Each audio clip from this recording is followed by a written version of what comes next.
Bienvenue sur les routes de la sociologie. Pour ce 6e épisode, nous déposons nos valises dans le bureau d'Éric Potard, sociologue au sein du service statistique du ministère de la Transition écologique et de la cohésion des territoires.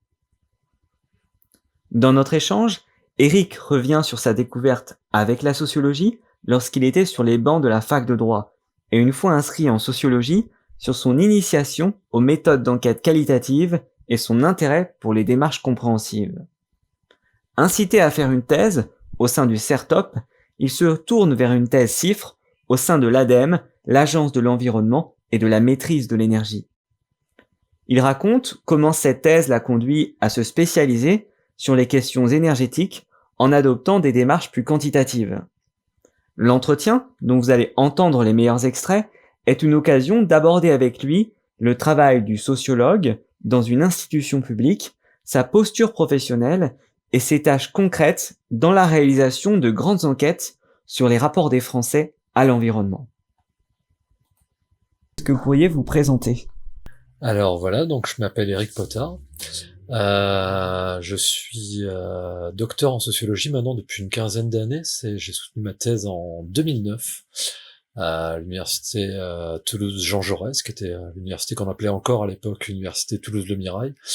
Voilà, j'ai fait une thèse qui était à la frontière, on va dire, entre la sociologie et la science politique, mais également avec tout ce qui allait être un peu aussi d'approche, on va dire, d'anthropologie domestique, voilà, d'aller regarder les toutes petites choses. Alors, pour mettre un peu le contexte, donc moi j'arrive à la sociologie après un parcours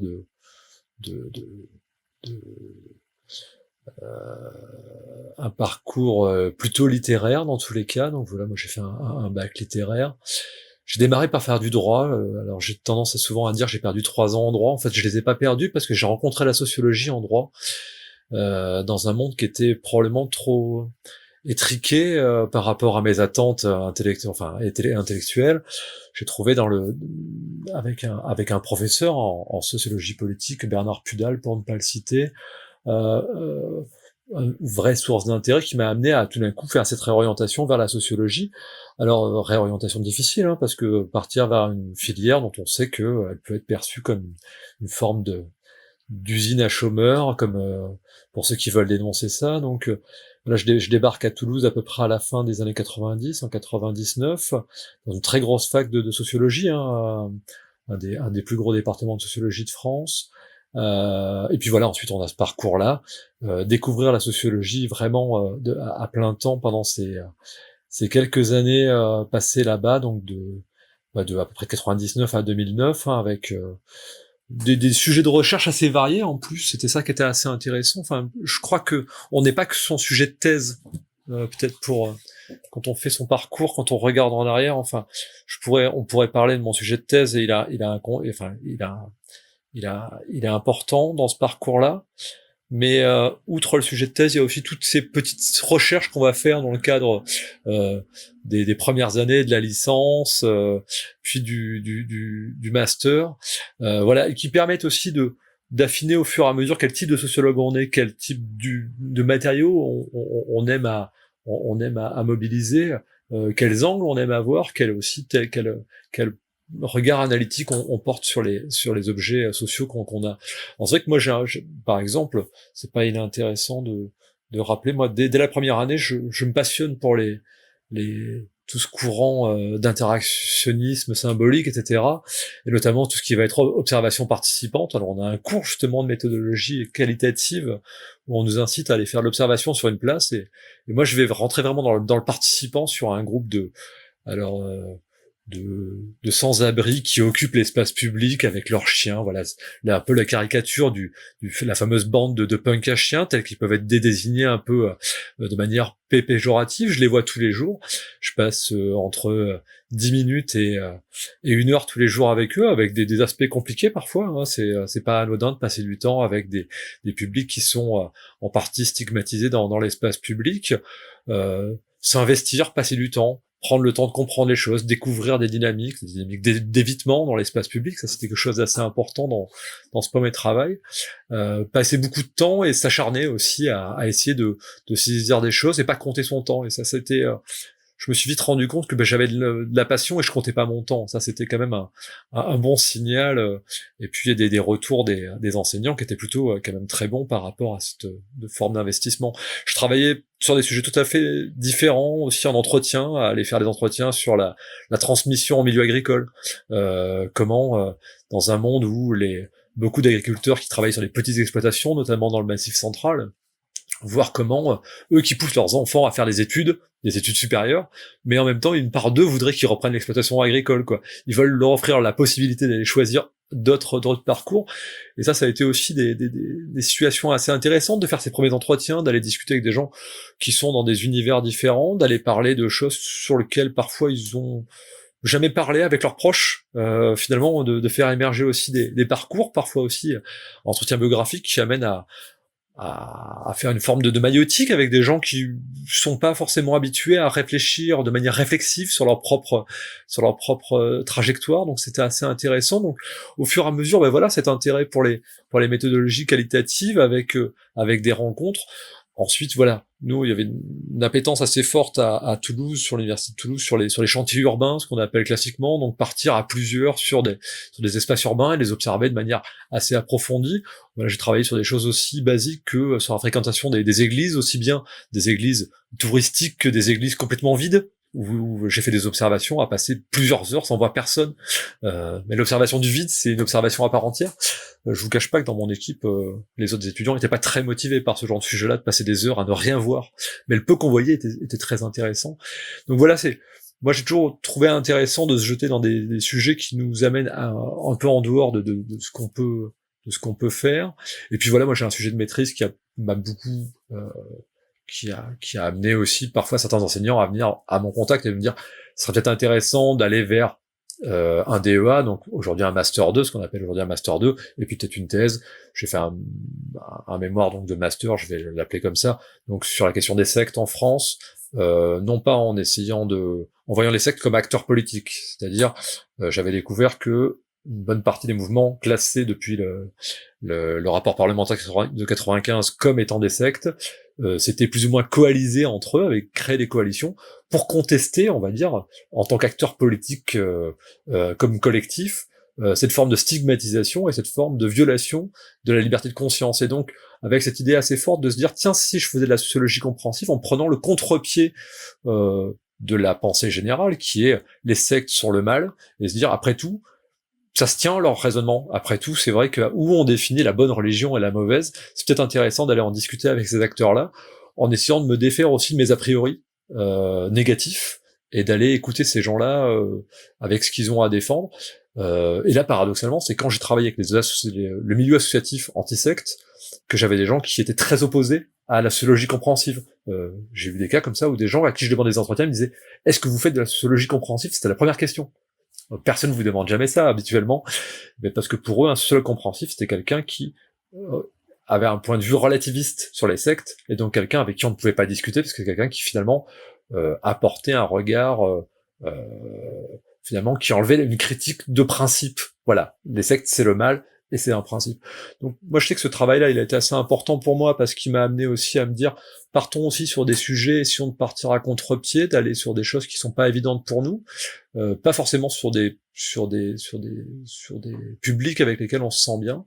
C'est vrai que j'aurais eu tendance à rester un peu sur cet aspect-là, et puis voilà, après je suis parti sur un parcours de thèse un petit peu différent, où l'enjeu financier, il faut le rappeler, hein, est important, c'est-à-dire qu'à un moment, quand vous avez déjà 3 ans de retard sur un parcours, c'était le cas. Moi, j'avais passé 3 ans en droit qui n'avaient pas été forcément très productives. À un moment, faire une thèse, oui, j'étais encouragé à faire une thèse, mais avant même de m'inscrire en Master 2, hein, mais j'avais dit, moi, je veux bien me jeter là-dedans, mais il faut que j'ai un financement, quoi. Et donc, la question s'est posée aussi de trouver un sujet qui favorise un financement. Ne nous mentons pas, sur les sectes, il n'y avait pas vraiment de financement possible, le sujet des religions n'était pas vraiment au cœur, ou du moins, ce qui était en train de monter, c'était plutôt les enjeux autour de l'islamisme radical, donc c'était pas forcément sur l'enjeu des sectes qu'il y avait des financements. Est-ce que c'est dans le cadre de votre recherche de financement de thèse que vous avez pris contact avec l'ADEME, l'Agence de l'environnement et de la maîtrise de l'énergie ? En 2003, donc je me lance dans une dynamique de monter un sujet pour mon master 2 de recherche qui soit, on va dire, un sujet qui puisse répondre à des besoins qu'on avait pu identifier avec la personne qui allait devenir ma co-directrice de thèse, dont Marie-Christine Zellem, qui, étant en contact avec l'ADEME, savait que l'ADEME avait des bourses de thèse spécifiques, donc l'ADEME, l'Agence de l'environnement et de la maîtrise de l'énergie, avait des bourses de thèse, donc elle s'est aussi un peu renseignée sur le type de sujet sur lequel il y avait des attentes. On a regardé un peu l'ensemble de ces sujets-là, et puis on a essayé de construire un sujet qui, à la fois moi, me stimule, m'intéresse, me passionne, et puis et des chances de susciter aussi l'intérêt de l'ADEME, et donc de déclencher un financement, parce que, malgré tout, faire de la recherche de manière purement bénévole, c'était, moi, une dynamique dans laquelle je me sentais pas d'aller. Donc effectivement, à partir de là, par rapport à tous mes objets de recherche, c'est vrai que l'environnement n'était pas un sujet jusque-là qui avait vraiment émergé. C'est un peu deux grands types de sujets arrivent sur la table. Un sujet, on va dire, plus technologique. On va dire, on est en 2003, commence à avoir une montée en questionnement des enjeux autour du climat, hein, bien moindre qu'aujourd'hui. Et une des grandes options politiques, c'est quand même le développement d'énergies renouvelables, panneaux solaires, éoliens, etc. Et donc, c'est vrai qu'il y avait un vrai sujet qui était plutôt ce qu'on va appeler la sociologie des innovations, comment un certain nombre d'innovations d'un point de vue énergie allaient peut-être se développer et se diffuser largement dans la population, pouvoir avoir un sujet qui permet de suivre un peu ça. Ça, c'était l'aspect, on va dire, l'aspect le plus le changement social à travers les technologies, pour répondre à cette crise environnementale. Et puis il y avait un deuxième sujet qui était finalement un sujet très années 70, en fait, qui nous renvoyait plutôt à la grande époque des économies d'énergie post-choc pétrolier, qui était un sujet plus orienté sur les comportements, sur les usages, sur la façon de faire. Et il se trouve que pour autant que c'était quelque chose qui m'attirait beaucoup, l'aspect technologique, l'aspect sociologie des innovations, il y avait aussi une vraie culture, nous, en interne, au sein du labo que j'ai intégré ensuite, j'y reviendrai. Cet aspect presque du choix, d'un choix presque éthique, et ça a été essentiel ensuite dans mon travail, et encore aujourd'hui, dans la lecture que je fais de ces enjeux environnementaux, maintenant depuis une vingtaine d'années, qui était de dire finalement moins interroger un choix de technique, mais plutôt des choix de comment je définis, comment chaque individu, dans un contexte social, définit aussi au regard de l'ensemble de l'information dont il dispose, fait des choix qui correspondent à un mode de vie qui est orienté aussi pour tenir compte de problématiques environnementales. Et donc c'est vrai que c'est plutôt cet aspect-là qui est vers lequel je me suis orienté. Donc je fais mon mémoire de master qui se passe plutôt bien. Une année en master avec assez stimulante, même si moi c'était la première fois que je découvrais aussi cette dynamique parfois un peu concurrentielle. Il y avait une seule bourse sur l'université de Toulouse, et c'est pas toujours marrant de se retrouver en situation avec des gens, une petite promo, mais en même temps où tout le monde se regarde en chien de faïence, avec cet enjeu-là malgré tout d'avoir une bourse. Donc à la fin, moi c'est vrai que j'ai eu l'opportunité d'avoir une bourse additionnelle, que j'ai refusé, donc à bénéficier à un de mes camarades, dans la mesure où moi j'avais effectivement cette bourse ADEME qui avait été validée, et où la toute fin, c'était une année où il y avait eu des restrictions de budget à l'ADEME, et où ils m'ont demandé d'avoir un cofinancement, ce qui demande à tous les doctorants en sciences dures, c'est d'avoir un cofinanceur, mais ne le demandaient pas en sciences sociales.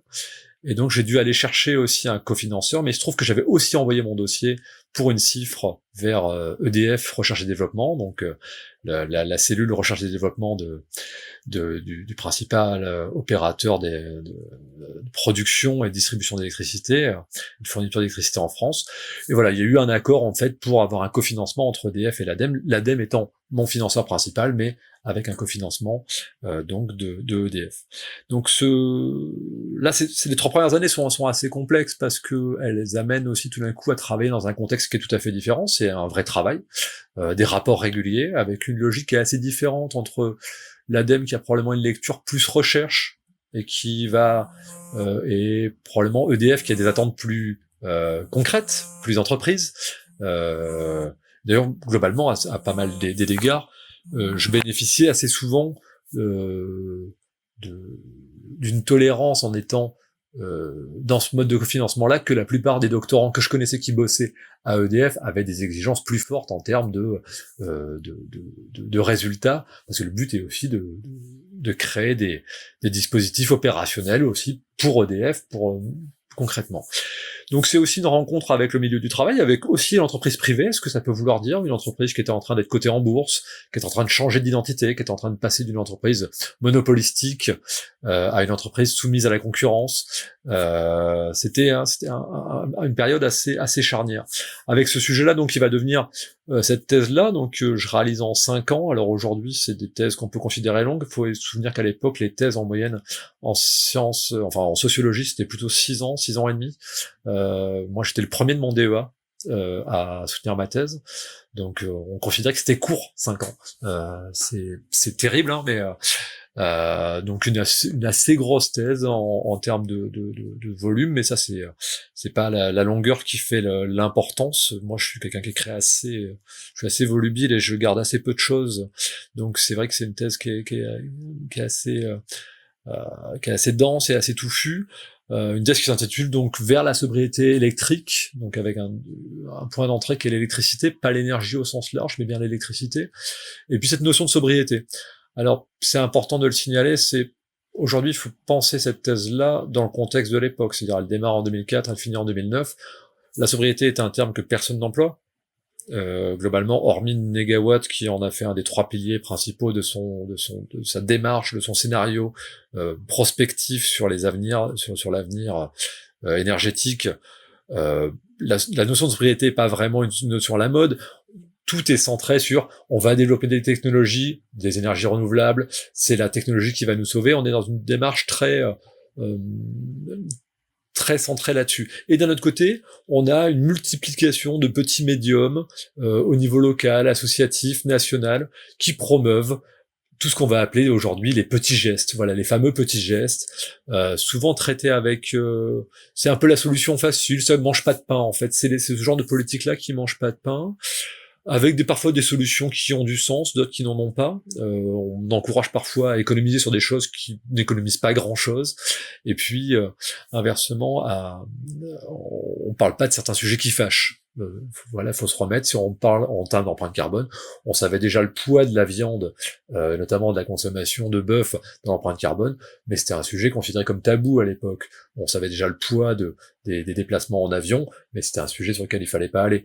Même les déplacements en voiture, c'était des sujets qui étaient relativement sensibles en termes on risquait il y avait une grande crainte collective qui était de faire peur de l'écologie, ce qu'on a appelé ensuite, qu'on commençait déjà à un peu appeler l'écologie punitive, quoi.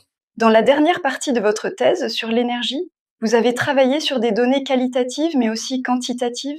Alors là, le quantitatif, c'était ma première vraie rencontre avec le quantitatif. On y reviendra dans la discussion, évidemment. Et puis du qualitatif, aller faire des entretiens sur justement interroger des usages qui sont souvent, on parlait tout à l'heure déjà de ce sujet-là, des usages qui font pas l'objet de réflexivité. C'est simple, l'électricité, elle est omniprésente dans nos vies, mais elle est invisible, et on passe son temps à la mobiliser. Une prise, c'est tellement simple, on va se brancher sans même y réfléchir au fait que on est lié à un réseau qui nous dépasse complètement, qui va impliquer des choses très complexes. Faire parler des toutes petites routines quotidiennes, c'est très compliqué. Ça a été une vraie expérience à la fois très riche intellectuellement, très frustrante en pratique, parce qu'il faut accepter beaucoup de gens qui sont pas à l'aise. C'est des entretiens qui sont difficiles, où les gens ont du mal à parler de choses sur lesquelles ils ont finalement même pas d'opinion, ils ont même pas de réflexion dessus, parce que c'est des choses qu'ils font tous les jours, mais c'est des routines, c'est des choses élémentaires. Mais ça apprend aussi à penser le sujet sur lequel on est, et de se rendre compte que justement transformer des routines, c'est très difficile, parce que tant qu'on pense pas à son propre usage, il est difficile de le modifier et de l'amener ailleurs.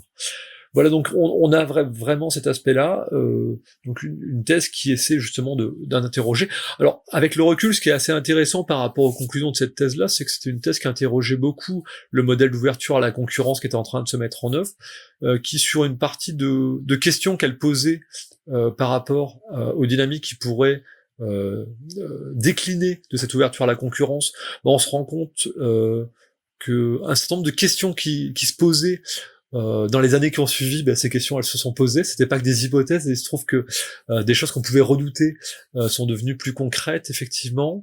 Il y avait des sujets que j'avais remis tout à l'heure. Je vous parlais de la sobriété qui est devenu un terme un peu ringard.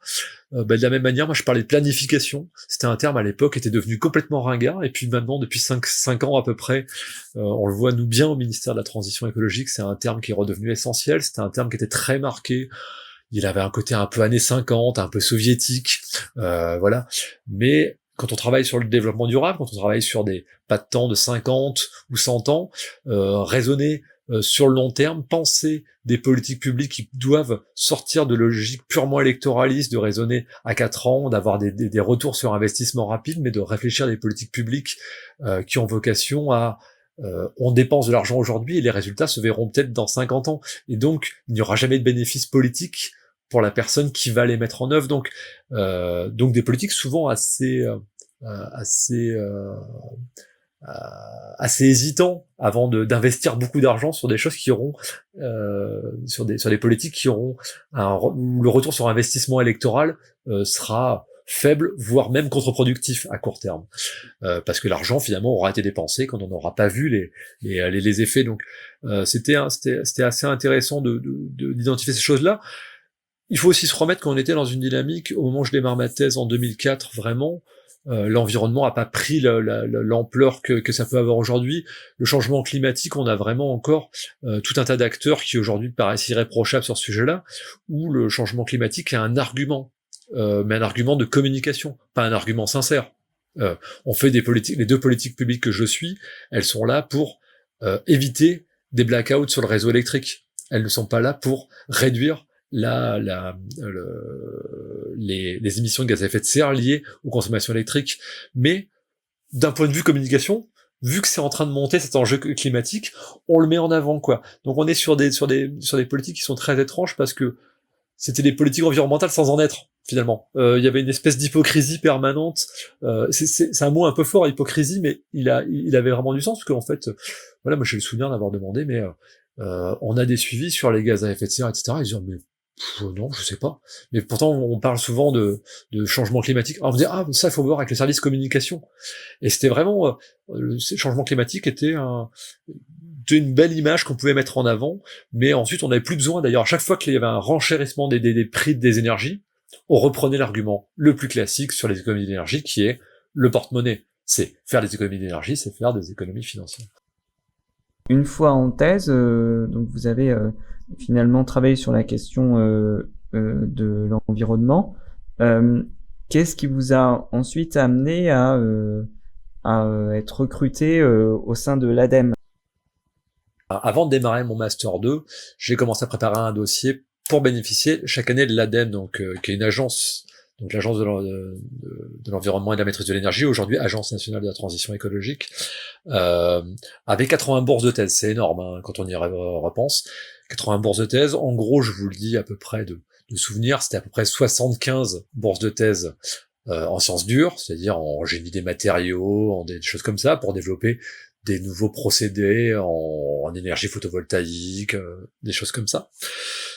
Et puis 4-5 thèses par an, parfois au sens large, sur les SHS, c'est-à-dire sur les sciences humaines et sociales, où là, pour le coup, il y avait moins d'enjeux d'avoir des cofinanceurs, parce qu'effectivement, c'est difficile de trouver des financeurs qui veuillent bien s'investir sur ces sujets-là en complément. Donc, la mécanique des bourses à l'ADEME, en fait, c'est que vous devenez un CDD de l'ADEME pendant 3 ans, en fait, en pratique. Donc là, finalement, je continuais, j'étais quand même sur mon labo à Toulouse, hein, donc je restais à Toulouse, mais avec cette interaction permanente avec mon ingénieur de recherche de référence, Chantal Derken à l'ADEME, puis Solange Martin, avec qui j'ai encore travaillé ensuite pendant des années, parce que je les ai retrouvés plus tard dans mon parcours professionnel, qui sont elles deux aussi des femmes sociologues qui ont eu aussi un parcours de la sociologie vers la fonction publique environnementale, on va dire, enfin vers le monde de l'environnement dans la sphère publique.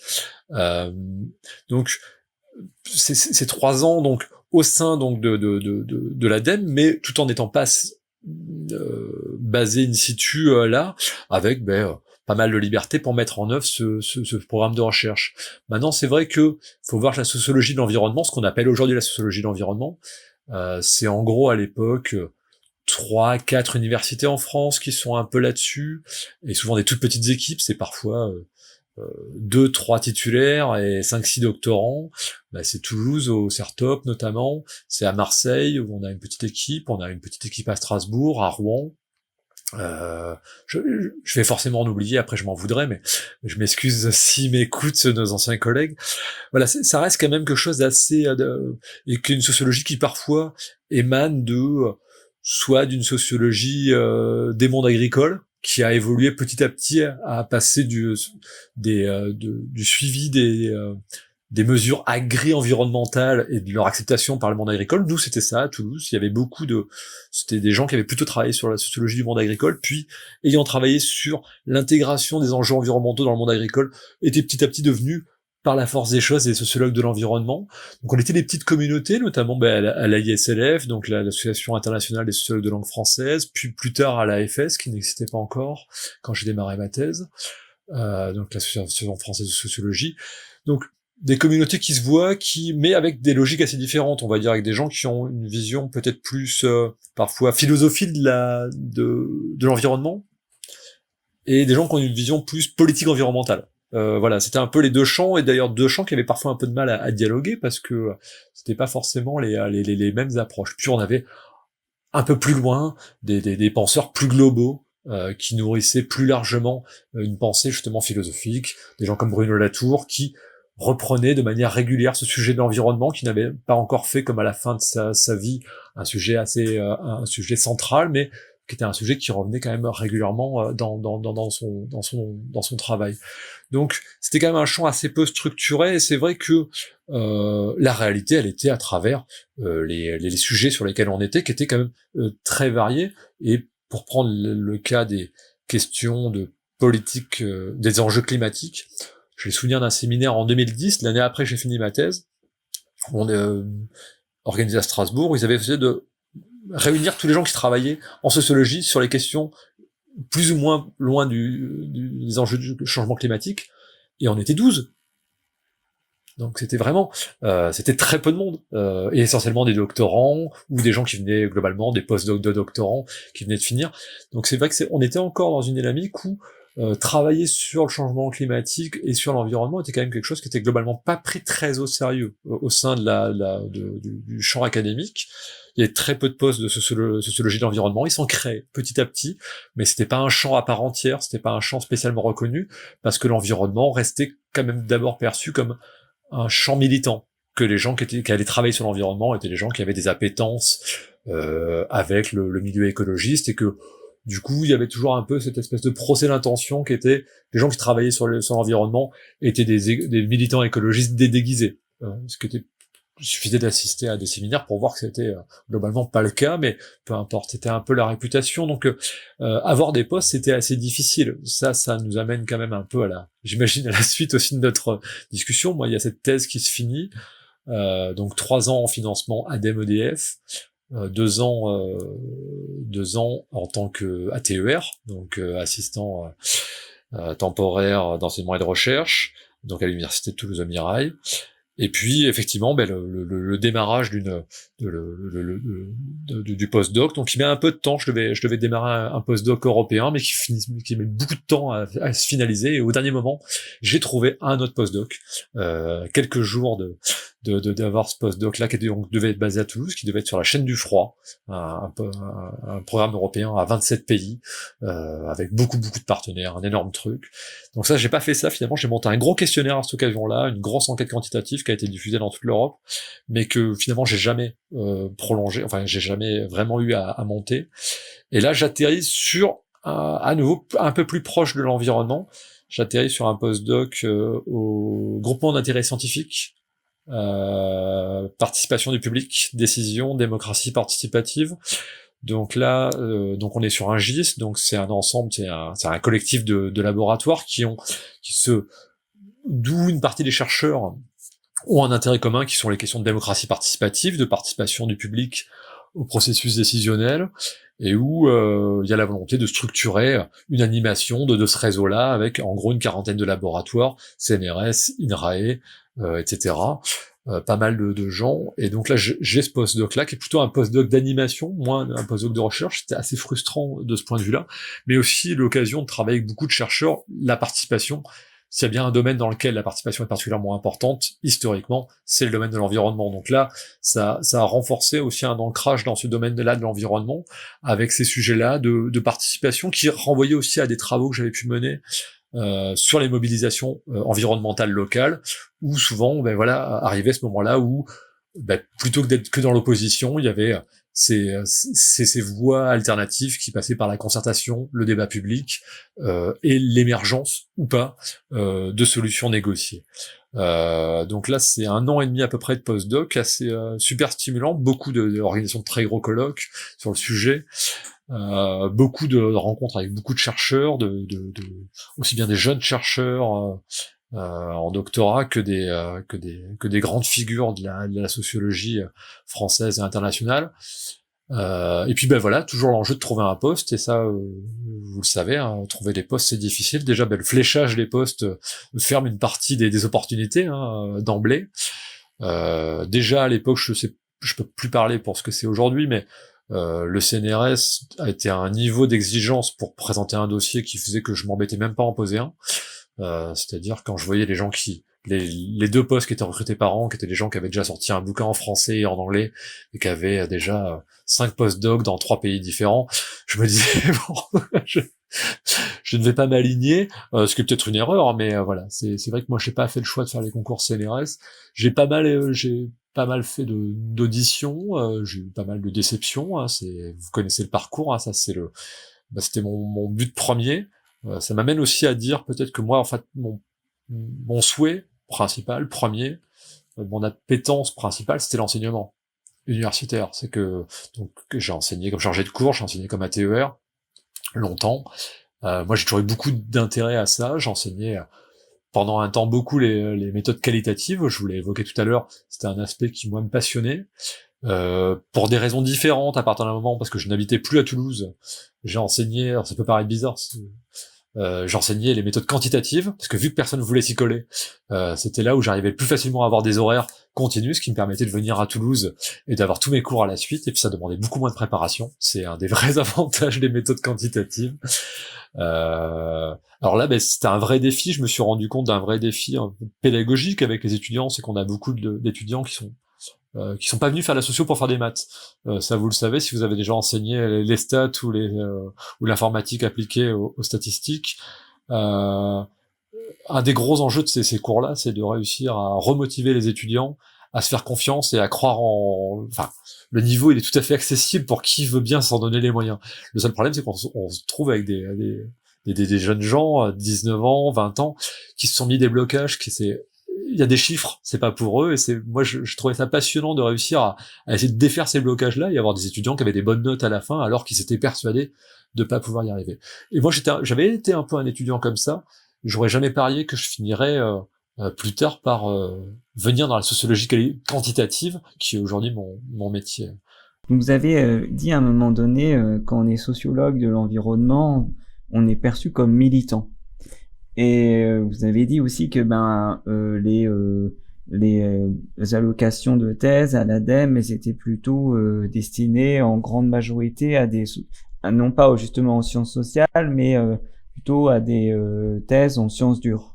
Du coup, je me demandais comment est-ce qu'on est accueilli à l'ADEME, comment est-ce que vous avez été accueilli, vous, en tant que sociologue. Est-ce que vous pourriez nous faire un petit historique vous avez dit aussi, vous avez parlé de la présence des sociologues dans la fonction publique environnementale.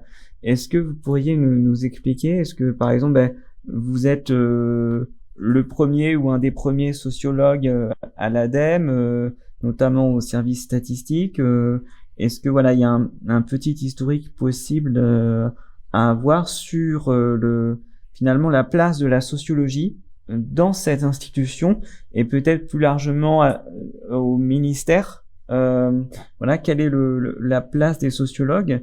Et c'est vrai que dans votre parcours, vous avez donc vous êtes beaucoup intéressé aux sciences politiques. Et est-ce que un des enjeux quand on travaille directement pour un ministère, c'est aussi finalement comment on exerce le métier de sociologue dans directement dans un ministère, et notamment vous avez aussi une vision un peu critique aussi de des dispositifs qui sont mis en place, qui ont une dimension très communicationnelle. Est-ce que du coup ça, quand on est au ministère à l'ADEME, on peut aussi développer une approche critique des politiques publiques? Est-ce que vous avez des espaces en fait qui vous permettent d'avoir ces approches-là? D'emblée, en fait, je regrette déjà à moitié, parce que en le disant tout à l'heure, fonction publique environnementale, je regrette un peu, c'était chercher une formule et c'est ça là qui est sortie. Disons que pour remettre un peu là-dessus, donc voilà, moi j'ai déjà donc deux espaces. Il y a un espace pendant la thèse, c'est 3 ans du côté donc de l'agence ADEME, et puis maintenant depuis 12 ans au sein du ministère. Alors c'est à la fois 2 choses qui sont très proches mais qui sont quand même bien distinctes. L'ADEME c'est une agence autonome, indépendante, là où le ministère on est dans la mécanique générale du gouvernement. Enfin on est dans un système dans un système qui est beaucoup plus cadré. Alors pour prendre le cas de l'ADEME en fait, alors moi j'ai été l'historien, enfin j'ai produit une histoire dans ma thèse de l'ADEME. Donc c'est assez important. L'ADEME elle est d'abord créée à travers en 73 l'AE, donc l'agence des économies d'énergie, puis en 1981, enfin 82, ça devient l'agence française de la maîtrise de l'énergie, puis en 92 ce qui va devenir l'agence de l'environnement et de la maîtrise de l'énergie, l'ADEME. Et en fait, à peu près au même moment, dès les années 90, au sein de l'ADEME, avec des prérogatives qui sont à l'ADEME, qui sont à la fois d'être le financeur du développement de projets sur le territoire, etc. Il y a toujours une vraie dimension recherche. L'ADEME, une de ses tutelles, c'est le ministère de l'enseignement supérieur. Et dans cette acception, c'est vrai que malgré tout à l'ADEME, dès les années 90, il y a eu la volonté de donner des moyens aux sciences humaines et sociales et de pas les laisser de côté. Donc on va avoir des gens qui au sein de l'ADEME sont recrutés pour suivre, notamment pour sélectionner et accompagner les thèses qui sont sélectionnées. Alors moi par exemple quand je suis entré dans mon laboratoire, il y avait déjà une thèse qui avait été démarrée 3-4 ans avant, donc les premières thèses en sciences sociales à l'ADEME, elles doivent dater de la fin des années 90 à peu près, et ils en finançaient régulièrement. Alors ils y consacraient moins d'énergie, ils y consacraient moins de moyens que pour les thèses dites en sciences dures, mais il y avait quand même des vrais moyens, et puis surtout une sociologue embarquée, c'est-à-dire qu'au sein du service de l'ADEME, il y avait quelqu'un qui était une sociologue complètement dédiée, donc Chantal Desarcaines, qui était elle-même, qui avait un parcours, qui n'avait pas forcément fait de thèse, de mon souvenir. Chantal, elle était issue du centre de sociologie des organisations, qui travaillait avec Christine Musselin au CSO, et donc c'est vrai que on avait un interlocuteur direct, c'est-à-dire qu'on était à l'ADEME tout en étant un peu en parallèle, c'est-à-dire, mais elle, dans le cadre de la dynamique ADEME, elle était considérée pleinement, elle avait un statut un peu à part, elle était une des rares à être ingénieure sociologue et non pas ingénieure spécialiste de telle ou telle question, que ce soit la qualité de l'air, les déchets ou la maîtrise de l'énergie. Donc avec ce point d'entrée qui était très centré sur les comportements, sur les choses comme ça existait vraiment du coup depuis à peu près la fin des années 90.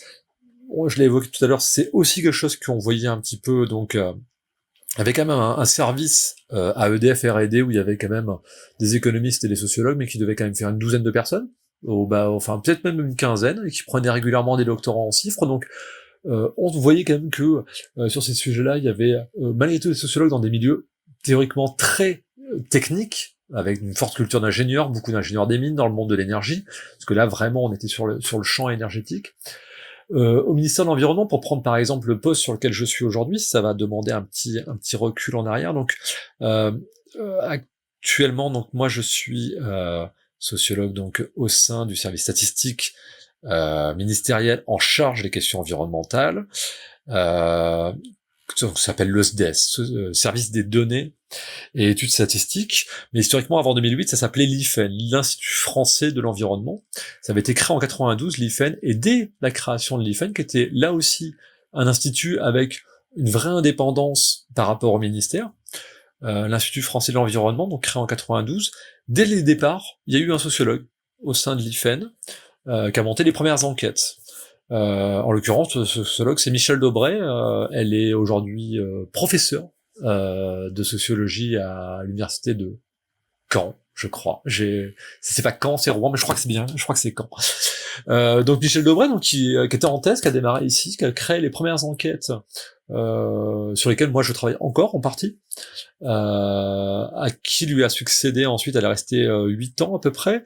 Ensuite Alexis Roy qui lui a succédé, qui lui avait un parcours qui était, il avait fait une thèse de référence sur la question des OGM, donc typiquement un problème de la fin des années 90, qui avait fait une thèse assez prix de thèse du Monde, enfin thèse publiée, excellente thèse, qui lui a fait une dizaine d'années ici aussi, et depuis maintenant moins une dizaine d'années, je suis en charge des enquêtes au ministère. Donc au sein du ministère, il y a quand même une habitude. C'est-à-dire que moi, au sein de la structure dans laquelle je vis, ça fait 30 ans qu'il y a des sociologues, donc les gens qui sont là depuis toujours, mais c'est au milieu d'une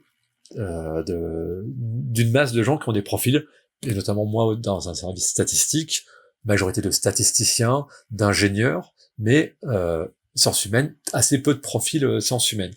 Donc c'est vrai que j'avais souvent tendance à dire ça, parfois il faut avoir des formules, mais quand je suis arrivé de mon postdoc au sein du GIS, j'arrivais d'un monde où tout le monde était sociologue, où mon environnement quotidien c'était des sociologues, et je suis arrivé dans un milieu où j'étais le sociologue, ça crée un peu de solitude parce qu'on manque d'interaction, de stimulation avec des collègues qui pensent, qui ont les mêmes codes, le même jargon, les mêmes références.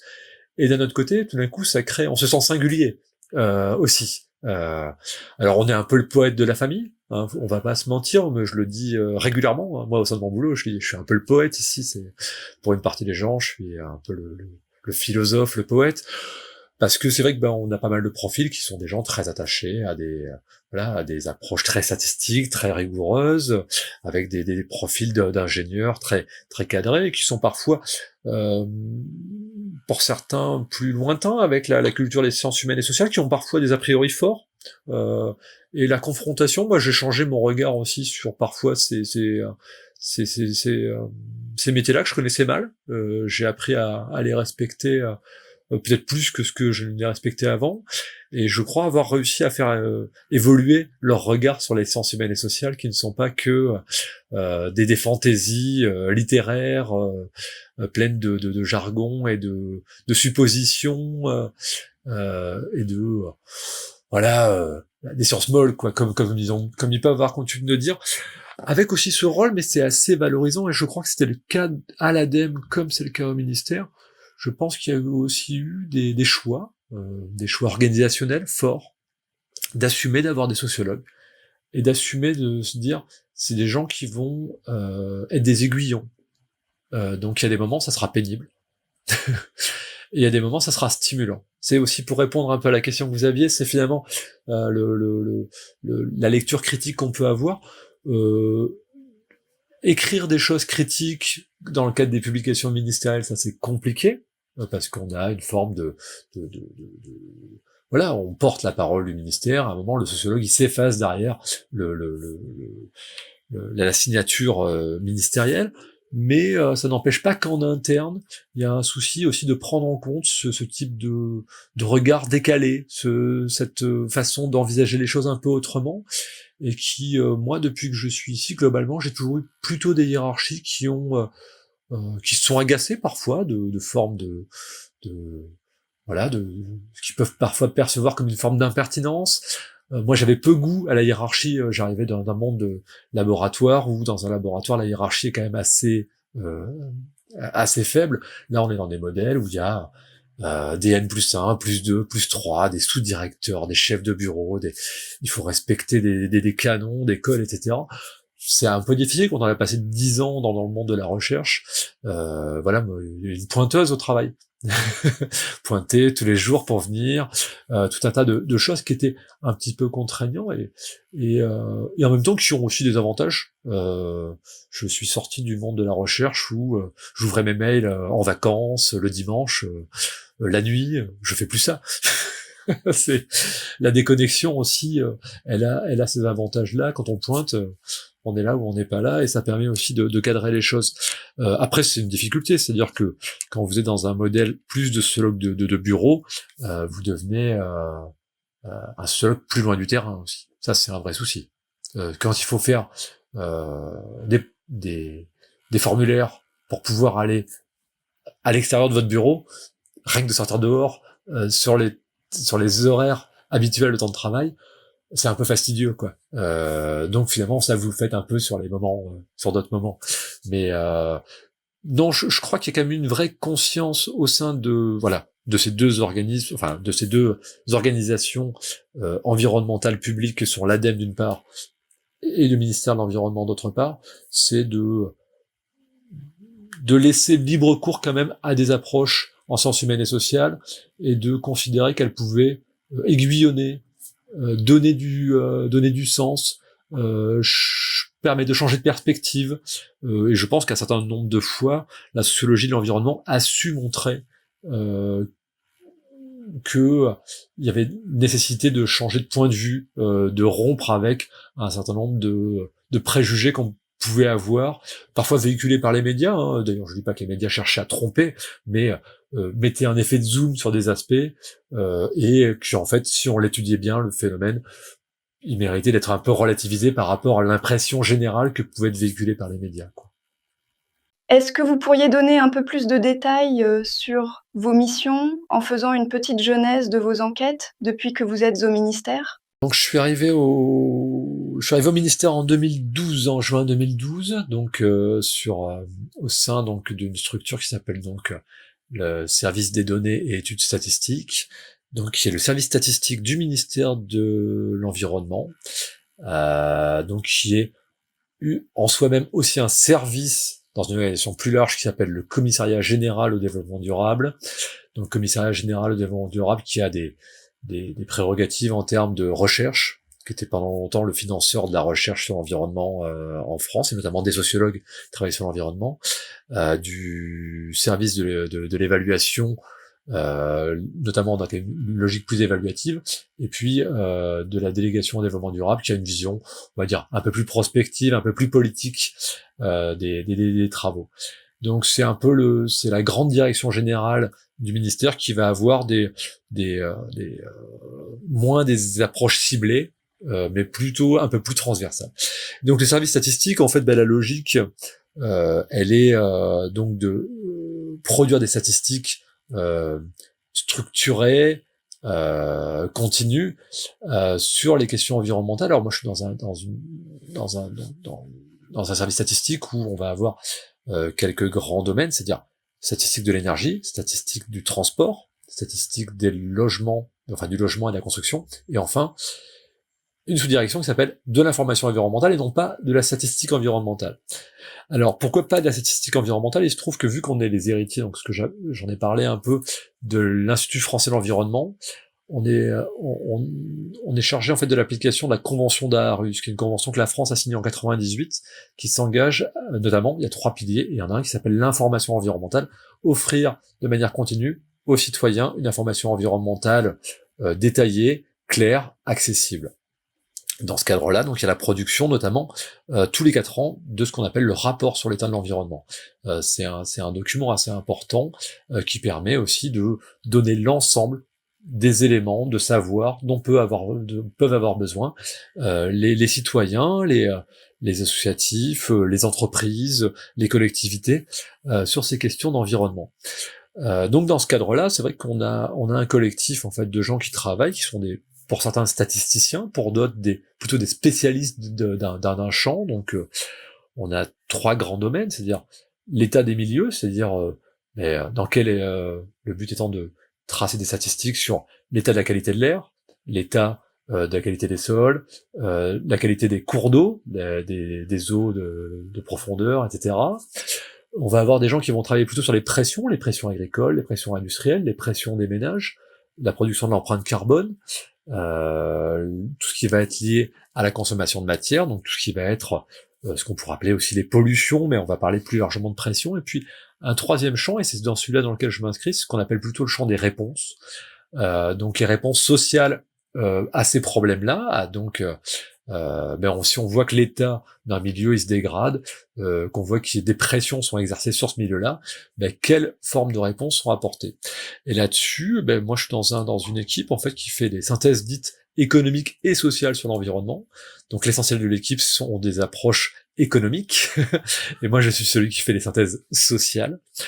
Donc les synthèses économiques, c'est essentiellement de suivre les comptes de dépenses, c'est-à-dire l'argent qui est dépensé en France par les différents acteurs, entreprises, collectivités locales, etc., particuliers, enfin ménages, en faveur de la protection de l'environnement, que ça soit de manière préventive ou curative, voilà, donc que ça soit, donc d'essayer de chiffrer l'évolution des moyens financiers qui sont mis en France pour œuvrer en faveur de la transition écologique.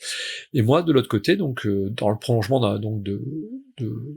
d'un dispositif pluriannuel d'enquête qui donc a été créé au milieu des années 90, donc c'est assez ancien.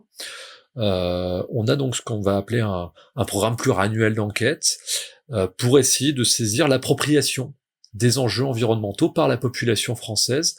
Le but étant de travailler sur le temps long, de regarder comment en fait les différents enjeux, la population s'en saisit ou pas, comment certaines catégories de population s'en saisissent beaucoup et d'autres moins, de réussir à mieux comprendre aussi les blocages, là où les choses se passent, les points de blocage.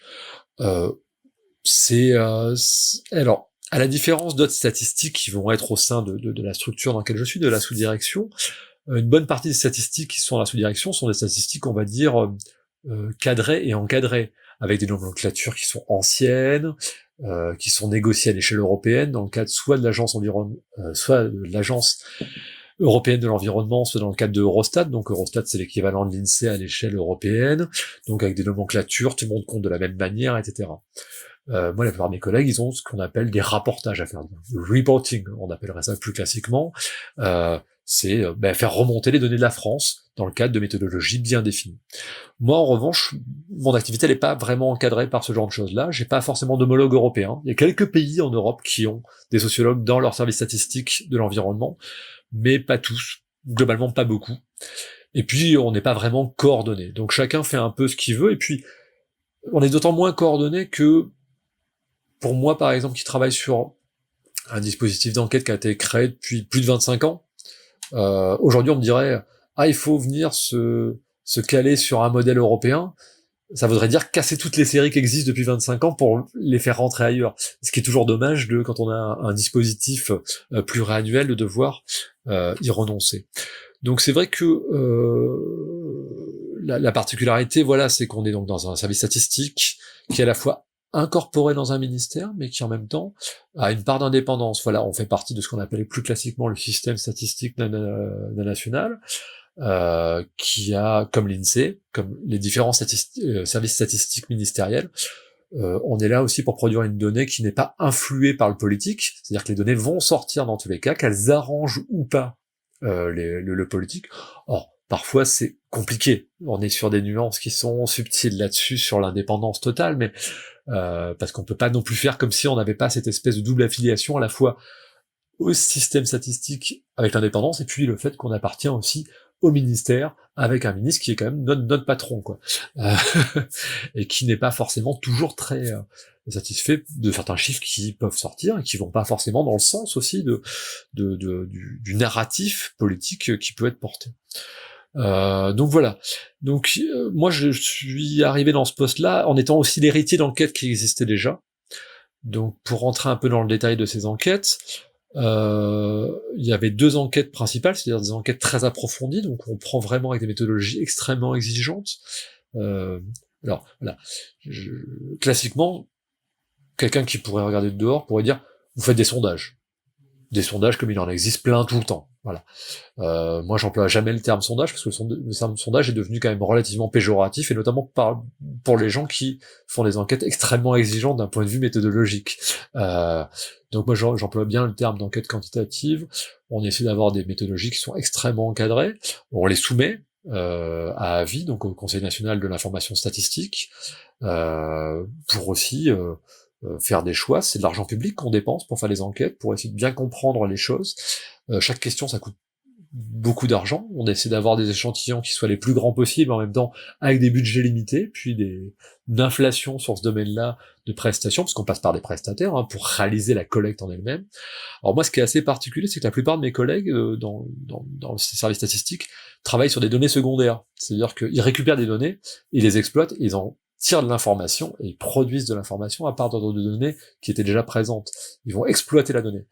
Moi, je suis dans une dynamique qui est assez unique au ministère, qui est je conçois mes dispositifs, je conçois mes questions, je mène mes marchés publics avec les différents candidats pour pouvoir être prestataire, je supervise la prestation, je récupère les données et je les traite moi-même, alors que souvent, quand on fait appel à Ipsos, à Sofres, à des gens comme ça, souvent, ça fait partie d'un forfait, ils vous font aussi l'analyse, etc. Moi, je ne leur fais pas faire l'analyse, je leur fais pas faire les questionnaires non plus, j'échange avec eux sur les questionnaires, parce qu'ils ont un savoir-faire du questionnaire qui est important, alors leur expertise, plus je fais des questionnaires, moins j'en ai besoin, mais c'est précieux d'avoir des gens qui font des questionnaires, qui connaissent les biais.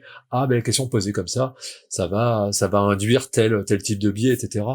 Plus vous en faites, plus vous avez aussi une certaine expérience et vous connaissez quand même assez bien ce qu'il faut faire et ce qu'il faut pas faire. Toute la difficulté d'ailleurs du questionnaire, c'est ce qu'on explique d'ailleurs aux étudiants, c'est que c'est très long à faire, mais quand on voit le résultat final, on se dit mais c'est très simple. Enfin, il faut que le questionnaire à la fin il ait l'air très simple, et c'est toute la difficulté, c'est de faire simple, c'est très compliqué en fait. Il faut réussir à éliminer tous les mots qui sont trop compliqués pour que des publics avec des niveaux de compréhension très différents puissent tous retrouver leur compte sans qu'on perde du sens et que les mots ils aient le même sens pour tout le monde. Voilà, c'est quand même un jeu assez compliqué. On essaie de faire des enquêtes aussi qui répondent à des besoins au sein du ministère, mais aussi des besoins de la société civile. Ça peut être le milieu associatif, aussi bien les associations de consommateurs, les associations écologistes, d'autres agences, d'autres ministères, etc., qui peuvent être intéressés, des collectivités locales. Donc essayer aussi d'être au service de tout ça, et puis ce souci-là quand même de se dire, si on fait des enquêtes, et d'avoir aussi de la continuité, de pouvoir suivre les choses sur le long terme. Donc c'est vrai que quand moi je suis arrivé en poste en 2012, il y avait déjà 2 enquêtes, donc je l'ai évoqué, 2 enquêtes qui existaient déjà. La première qui s'appelle l'enquête sur les pratiques environnementales des ménages, que nous on appelle EPEM souvent, c'est son petit diminutif, donc avait été réalisée en 1998, qui avait été réalisé en 2005, qui avait été réalisé en 2011. Et donc moi je l'ai réalisé en 2016 ensuite. Donc c'est pas la première enquête que j'ai réalisée en arrivant. C'est une grosse enquête, on a près de 5000 personnes, c'est 30 minutes, on va très au fond des pratiques pour bien interroger des choses. Alors là, ce qui est très compliqué, c'est qu'on a finalement une enquête qui date de 98, mais on a très peu de questions qui datent de 98. Alors vous allez me dire, c'est embêtant. C'est embêtant, oui et non. C'est-à-dire que c'est pas pour rien qu'il y a plus beaucoup de questions en 98. C'est pas qu'elles étaient mauvaises et que mes prédécesseurs avaient fait du mauvais travail. C'est pas ça. C'est que les questions qu'on se posait en 98 dans la société française ne sont pas les questions qu'on se posait en 2016. En 98, on pensait gestion des déchets, tri des déchets, tri des déchets. Donc on avait un questionnaire qui était d'une finesse sur les déchets. On avait des tonnes de questions et les piles et tel déchet. En 2016, il y a plein de nouveaux sujets qui ont émergé. Il y a même des sujets que moi j'ai fait émerger et sur lesquels, à l'époque, on me disait « Mais non, c'est pas un sujet. » Ça peut surprendre. C'était il n'y a pas si longtemps que ça. En 2016, j'ai apporté des questions sur le vélo, on m'a dit « C'est pas un sujet. » J'ai apporté des questions sur le fait de prendre l'avion. On m'a dit « C'est pas un sujet. » Et sur la viande, sur la consommation de viande, on m'a dit c'est pas un sujet. Aujourd'hui, qui 10 ans plus tard peut dire que ces sujets-là sont pas des sujets au cœur, enfin aujourd'hui, pour une partie de gens qui font des choix de transformation de leur mode de vie inspirés, enfin liés à des enjeux environnementaux, ils prennent en compte leur consommation de viande, ils prennent en compte leur usage de l'avion et le vélo et un mode de transport que parfois ils ont pu faire le choix d'adopter de manière très proactive. Donc c'est vrai que il faut aussi, et ça c'est probablement la plus grande difficulté, c'est de réussir à saisir les signaux faibles des sujets qui sont en train de monter et poser des questions dessus. Mais là c'est aussi compliqué, c'est-à-dire que il est facile après coup de dire là je me suis réussi, j'avais eu un coup d'avance sur les 3 sujets que j'ai cités.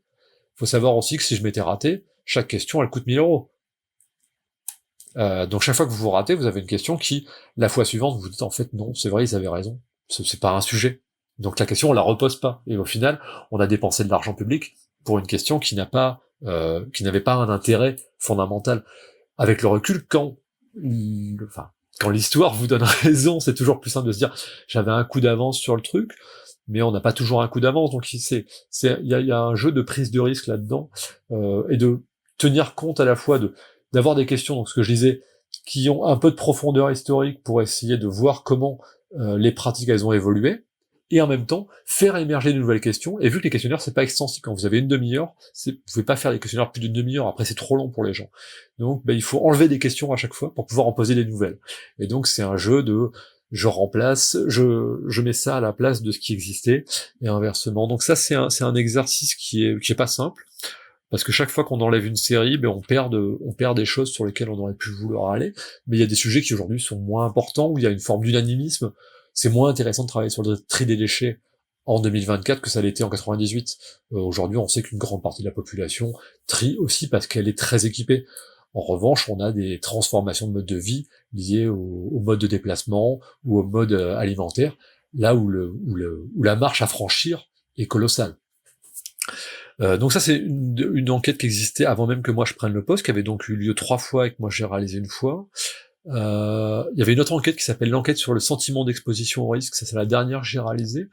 Donc elle avait été faite en 2007, c'est la première fois. Moi j'ai réalisé la deuxième édition en 2013, donc c'était la première enquête que moi j'ai menée de bout en bout. Et je l'ai re-réalisé il y a 2 ans, en 2022, c'est la 3e édition. C'est une enquête un petit peu différente dans l'esprit. On part de fichiers communaux qui nous permettent de savoir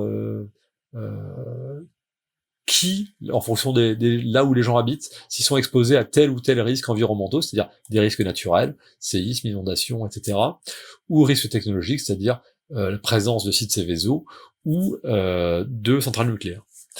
Donc, et en fonction de ça, on essaie on enquête beaucoup les gens, et on a aussi des populations qui ne sont pas exposées, donc un peu une population plus large, et donc on va définir des échantillons qui sont plus compliqués à faire du coup, parce qu'on a des populations qui sont déséquilibrées selon le territoire et selon les niveaux d'exposition, et de voir en fait si, depuis le temps qu'on travaille à essayer de sensibiliser les populations exposées à des risques environnementaux, est-ce qu'ils ont conscience de l'être. Alors en 2013, les résultats étaient assez mauvais, d'un point de vue politique, c'est-à-dire qu'on avait quand même une grosse partie des gens qui étaient exposés aux risques d'inondation qui n'en avaient pas conscience, ce qui est un vrai souci, parce que ça veut dire qu'aussi ils ne sont pas forcément en mesure de faire face demain à une catastrophe. Et on avait une amélioration en 2022, mais une amélioration assez modérée, on va dire. Voilà, ça c'était les 2 enquêtes qui existaient préalablement, et moi j'en ai créé une nouvelle, donc les Français et la nature. On a un vrai enjeu, c'est de prendre en compte ce nouvel enjeu très fort qu'est la protection de la biodiversité, au regard de l'érosion de la biodiversité qui est observée. Et là, avec des collègues qui travaillent justement sur les statistiques de la biodiversité, on y réfléchissait depuis des années, on se disait, ça serait bien une enquête sur ce sujet-là. On se disait, c'est peut-être pas le bon terme, biodiversité, c'est peut-être pas la bonne façon d'appréhender le sujet. Et on a fait le choix de prendre cette acception plus large de nature, et puis d'assumer de rentrer là-dedans, mais avec une enquête qui est beaucoup plus sociologique que les 2 autres, en un sens qui est beaucoup plus lié à à des hypothèses de travail que je pouvais avoir, quand même très construite avec les acteurs utilisateurs potentiels de l'enquête en sortie. Ça a donné une enquête qui nous a donné beaucoup de résultats. On n'avait pas de travaux là-dessus, on avait une assez mauvaise connaissance des perceptions sociales, des représentations sociales sur la nature. Ça a été une enquête assez riche de résultats. D'ailleurs, on n'a pas valorisé tous les résultats passionnants. Et ça, c'est un vrai souci d'ailleurs, parce qu'il y a des résultats passionnants qu'on n'a pas valorisés. Donc voilà, avoir une approche très large, en essayant de pas s'enfermer dans cette notion de biodiversité, mais d'avoir une acception plus large. Ça, on l'a fait une seule fois, c'était en 2020, on espère la refaire bientôt. Donc tout ça, ces grandes enquêtes, c'est très bien, ça nous donne beaucoup de matière qu'on partage facilement avec d'autres acteurs, et notamment des acteurs du monde de la recherche, mais ça demande pas mal d'argent.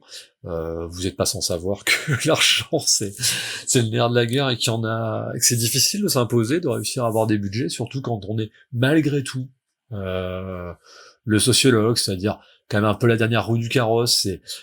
Les enquêtes, on n'est pas obligé de les faire pour répondre à des besoins, à des obligations de remontée de données à Eurostat, à l'AEE. Donc c'est vrai qu'on a ce souci-là qui est que il faut défendre ses budgets, donc il faut toujours montrer qu'on est économe, etc. Ça, c'est les grandes enquêtes, et ensuite on a ce qu'on appelle des baromètres, donc c'est des enquêtes plus légères qu'on fait en partenariat historiquement avec le CREDOC. Donc de 95 à 2023, on avait un baromètre tous les 2 ans avec le CREDOC.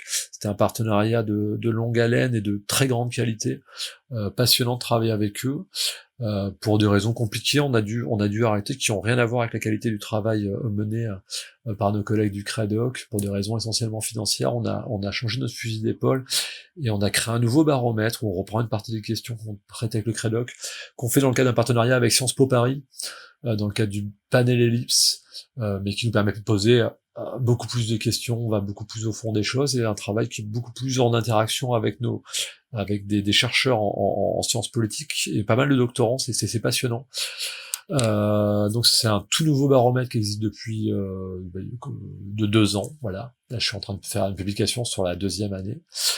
Et on a un autre baromètre qui existe depuis 2008, qu'on fait en partenariat avec l'ADEME, tous les ans en novembre. C'est 20 questions qu'on pose tous les ans, qui nous permettent d'avoir une espèce d'évolution à la fois des opinions et des pratiques environnementales de la population sur une base annuelle, avec un panel qui est à peu près toujours un échantillon qui est à peu près toujours la même taille, pas très gros comparé à ce qu'on fait sur les grandes enquêtes, qui fait que 1800 personnes, mais qui nous permet quand même d'avoir des grands volumes, et surtout qui nous montre des vraies continuités, c'est-à-dire que c'est assez frappant, c'est peut-être intéressant de le dire.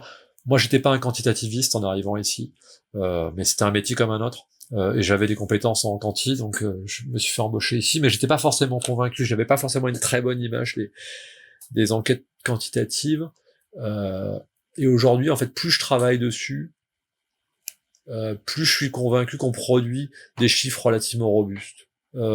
Alors c'est pas une façon de me rassurer ou de me flatter. Non, c'est une enquête qui est mal fichue d'année en année. Si vous avez un chiffre une année, vous avez 38% des gens ils vont déclarer ça. Mais l'année suivante, vous allez en avoir d'un coup 6 points de plus, puis 12 points de moins, puis à nouveau 5 points de plus, puis 24 points de moins. Là, on n'est pas du tout là-dessus. On a des courbes sur 15 ans qui sont d'une continuité qui est frappante, enfin qui peut pas être due qu'au hasard statistique, au hasard à une logique de grand nombre finalement.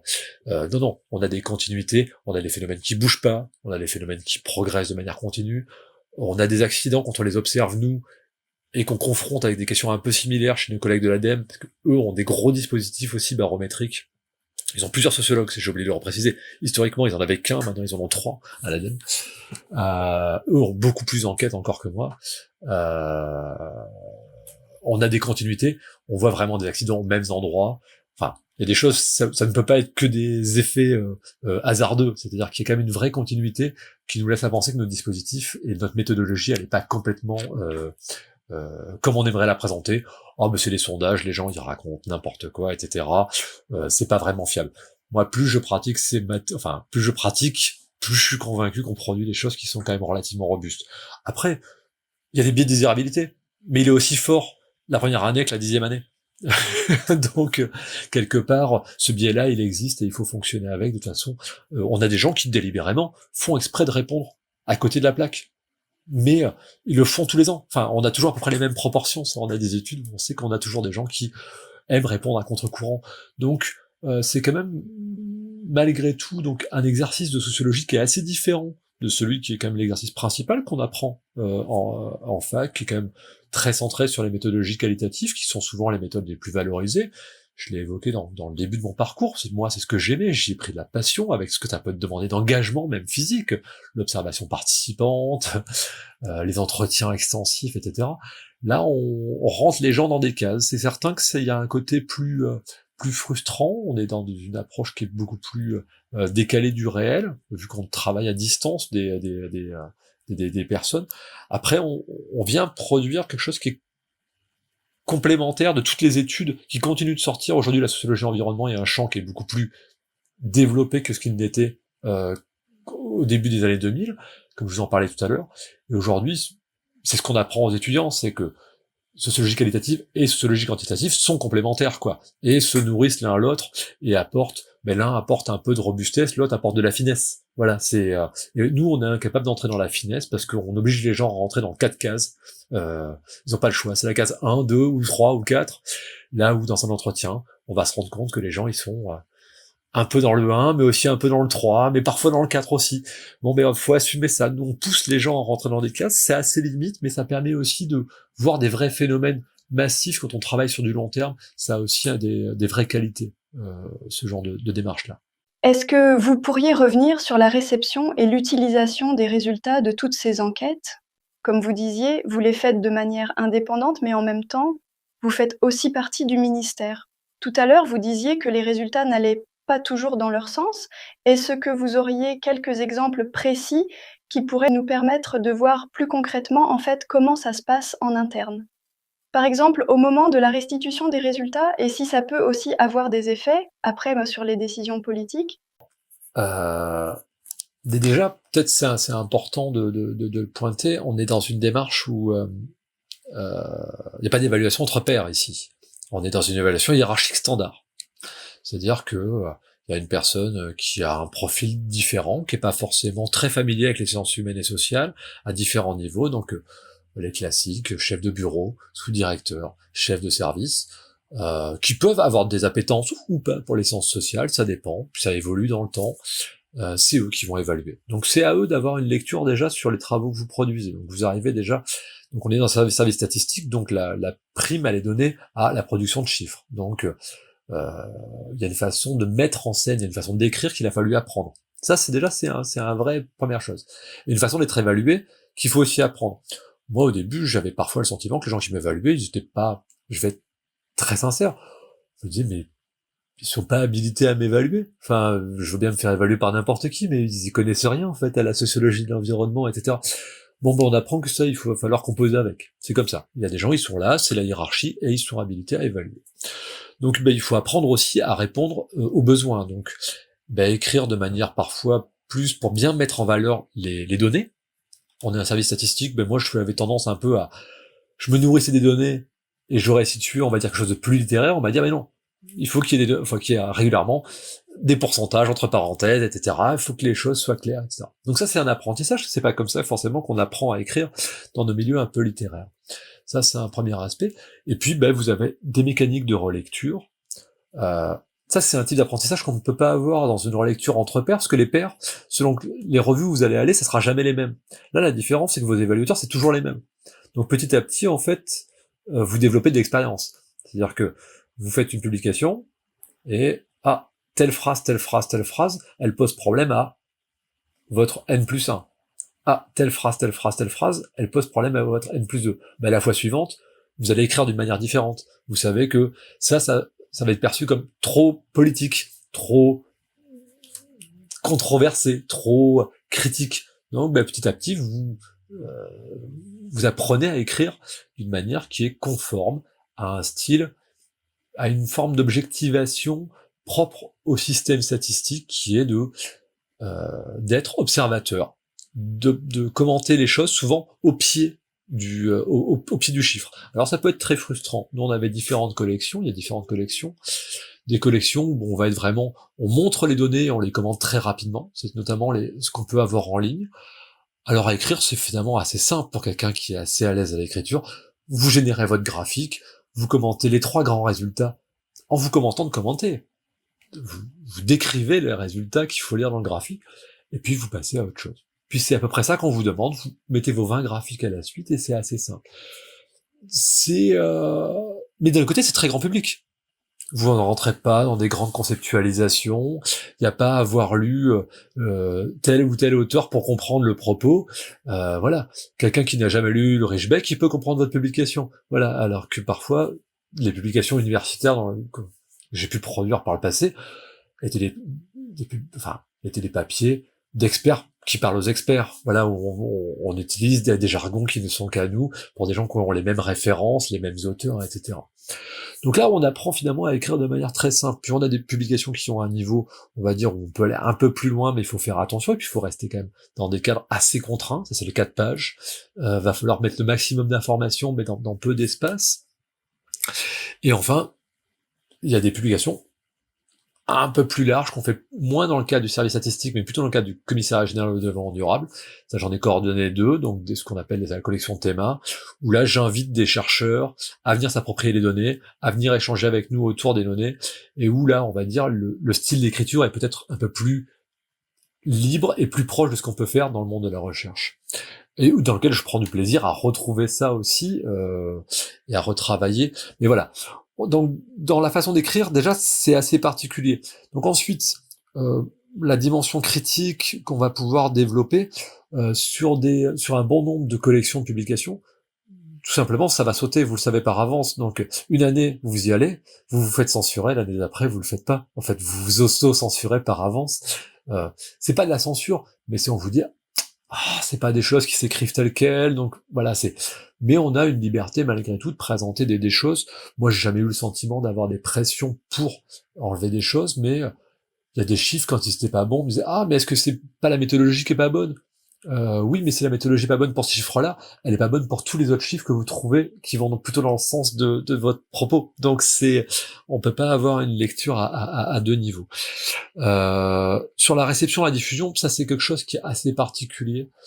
Il faut quand même en interne, moi j'ai fait des publications qui sont des produits d'appel pas mal vers d'autres publications qu'on peut produire. C'est-à-dire que malgré tout, vu que c'est des publications qui sont écrites dans un style assez simple, qui touchent à des sujets assez simples, l'opinion des Français en plus, voilà, c'est écrit comme ça. Les Français pensent que, moi, quand j'ai expliqué ça à mon directeur de thèse, il me disait, je déteste les gens qui disent les Français pensent que, voilà, je disais, mais moi, c'est mon boulot, donc j'écris ce qu'on me demande, avec le style dans lequel on me demande d'écrire, c'est compliqué. Faut aussi composer avec des choses que, avant, vous disiez, j'aime pas quand dans les médias, ils disent, 48% des Français pensent que, mais voilà, d'un point de vue écriture, ça fonctionne pas mal, et c'est comme ça qu'on me demande d'écrire, et c'est comme ça que c'est repris, parfois sur les réseaux, par les services communicants du ministère.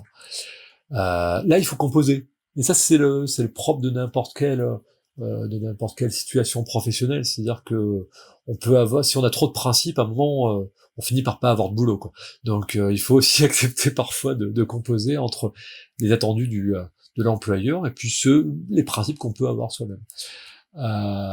Donc là-dessus, après, ce qui est assez incroyable et que moi j'ai découvert là-dessus, c'est un article sur lequel vous bossez, un article scientifique sur lequel vous bossez pour une bonne revue en sociologie, vous allez y passer un temps fou, une énergie incroyable. Malgré tout, il faut quand même avoir conscience qu'il sera lu par moins de 50 personnes globalement, quoi. Là, moi, j'ai changé de dimension, c'est-à-dire qu'on est sur des publications qui touchent, qui peuvent toucher plusieurs milliers de personnes régulièrement, qui sont écrites assez simples pour que la presse ait envie de faire des reprises. Donc vous avez des coups de téléphone pour parler avec la presse, des interviews dans Le Monde, des interviews à France Inter, des choses que j'aurais probablement jamais eues avec les articles. En plus, moi, j'étais un peu théoricien, donc j'utilisais vite, je conceptualisais beaucoup trop d'ailleurs, avec le recul. J'ai tendance à penser. C'est compliqué, c'est-à-dire que c'est à la fois plaisant, on a le sentiment de produire des choses qui sont peut-être moins exigeantes intellectuellement, mais qui sont lues.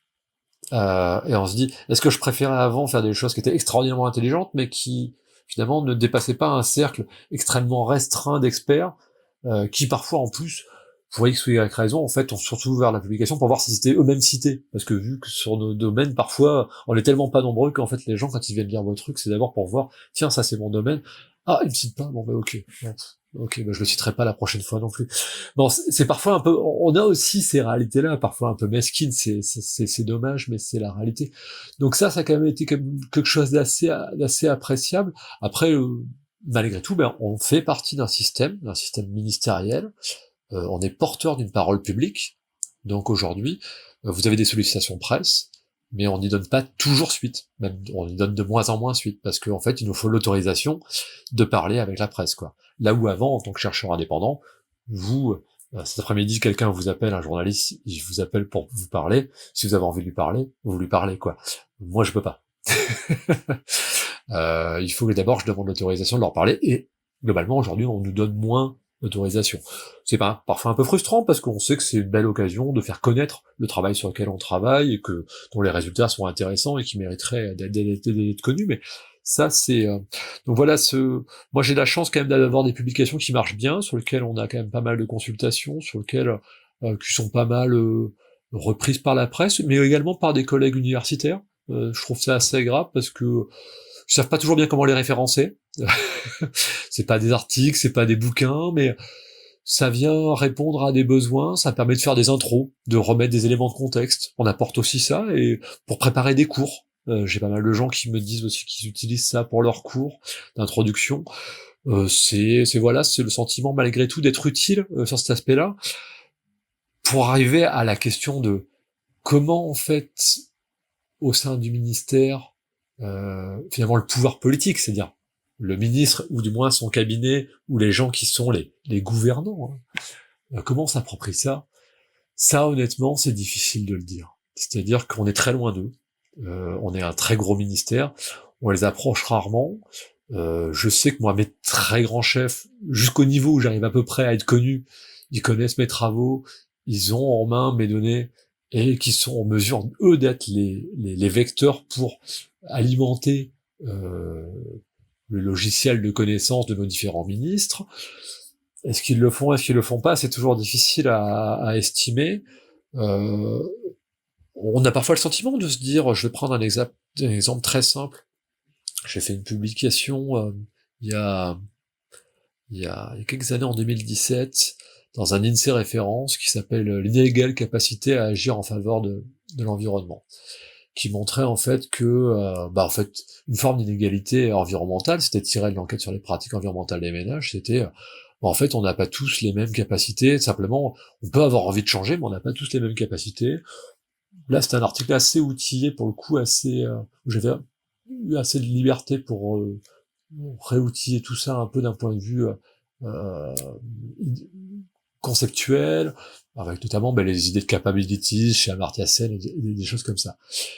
L'article montre bien tout ça, et finalement montre notamment qu'aujourd'hui, porter un discours général, ce que moi j'appelle souvent le fameux one size fits all, taille unique, comme il disait, one size fits all, c'est l'expression des Anglais pour dire le taille unique pour les t-shirts, mais j'aime bien cette expression-là parce qu'elle veut vraiment dire une taille va à tout le monde. En fait, on sait tous qu'un t-shirt à taille unique, ça va à personne.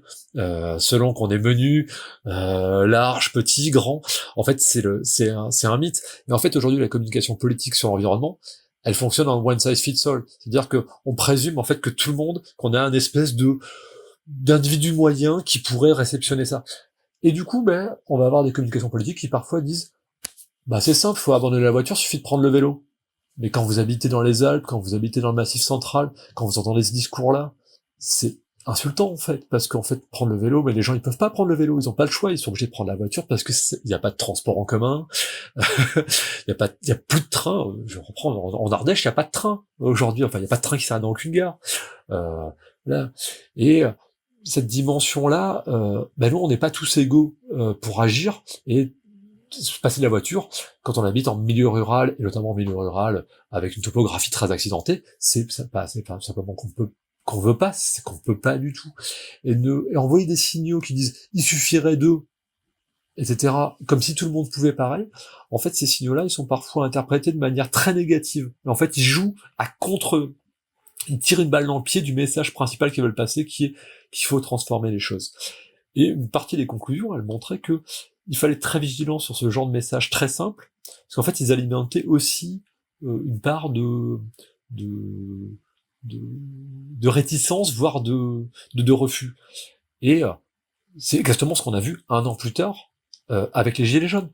Et pareil, il y avait une étude du Credoc qui montrait aussi, à peu près dans les mêmes termes, une montée de plus en plus forte de contestation à l'égard de messages simplistes qui prétendaient faire finalement, ben, quand je travaillais sur le gouvernement des pratiques, pour parler comme Michel Foucault, voilà, c'est cette volonté d'encadrer ce pouvoir pastoral qui prétend dire aux gens, ben, restez dans ce cadre-là, et qu'il y avait des réticences de plus en plus fortes, et qu'aujourd'hui, ce genre de message-là, il pouvait se retourner contre lui-même, c'est finalement avoir des effets pervers. C'est vrai que ce genre d'études-là, moi j'ai le sentiment que on était un certain nombre d'études à avoir amené des éléments qui permettaient, avec le recul, de se dire, en fait, la crise des Gilets jaunes, on avait, à plusieurs études, on avait globalement anticipé les choses, mais ces signaux-là, ils n'ont pas forcément été entendus, et c'est dommage, et c'était évitable. Enfin, non, je pense que, malheureusement, c'était inévitable.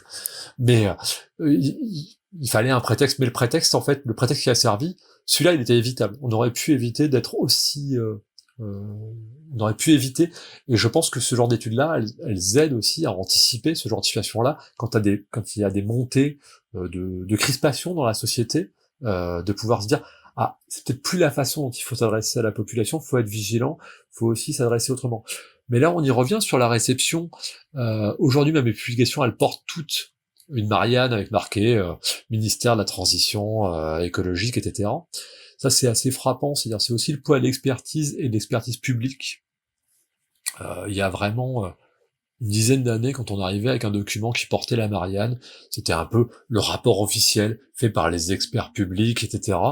On avait le sentiment, c'était un motif de fierté aussi de publier sous ce genre de collection-là. On n'était pas au PUF, peut-être, mais on était dans autre chose, et on produisait des documents de référence reconnus comme tels, qui avaient été extrêmement regardés à la loupe, parce qu'ils portaient le logo bleu, blanc, rouge d'un produit gouvernemental.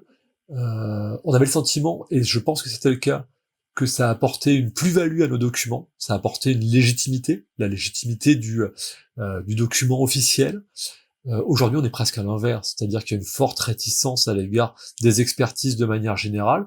On a une tendance mais des expertises notamment publiques. La crise Covid a fait beaucoup de mal entre-temps. Et ceux qui l'ont plus subi, c'est nos collègues de Santé publique France, etc., dont on a remis en cause l'expertise, etc., mais on le voit sur nos collègues de l'ANSES aujourd'hui, qui sont mis en cause aussi, nos collègues de l'ADEME, nos collègues de l'OFB. Il y a quand même toute une tendance parfois un peu démagogique à interroger ces expertises-là, mais finalement ça sert à quoi tout ça, et est-ce que c'est bien sérieux, est-ce que c'est pas cornaqué par des militants écologistes, pour ce qui est notre cas, etc. Et ça, c'est pas évident de réussir à continuer de défendre une certaine expertise de qualité qui, sans être universitaire et passant par un dispositif de pair à pair, reste exigeante et soucieuse d'apporter une information avec un souci d'objectivité. Nous remercions chaleureusement Éric Potard pour sa participation à ce podcast. Sur les routes de la sociologie revient bientôt avec un nouvel épisode.